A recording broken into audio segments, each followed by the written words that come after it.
hapon sa lahat. Ay, meron tayong mga grass cutter na Honda brand. Ay, meron tayo dito naka-display. Tataas natin, 4-stroke na yung mga bossing ha. GX35 4-stroke, may libre ng bala. 5,500 na lang po ang isa.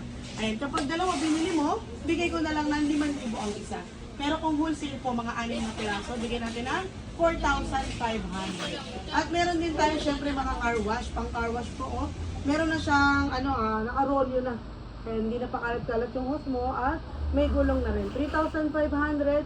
At meron din tayong mga Germany brand na engine motor. Ayan, 5.5 HP at 7.5 HP.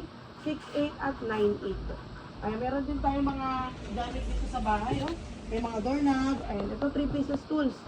Ayan, bigyan natin 1.8. May barena na, may grinder at may jigsaw. May mga aksesoridad. 1,800 wala mga boss na. At meron tayong mga belt type dito sa kabilang banda. Oh, ang dami. Ayan, 6,500 na lang po. Oh. Meron na siyang hose 10 meters. At meron na rin siya mga suction hose. May nozzle kompleto. 2 horsepower po ang motor niya ha. 2 horsepower Eagle brand with warranty tayo mga bossing. Kaya marami ka pang makikita dito, hindi lang po yan ha, mga appliances, mga window type. Dito lang po yan sa bodega natin sa Marilao, Bulacan, Abangan Sur po. Landmark is Garnica Surplus Store at Caltex Gasoline Station.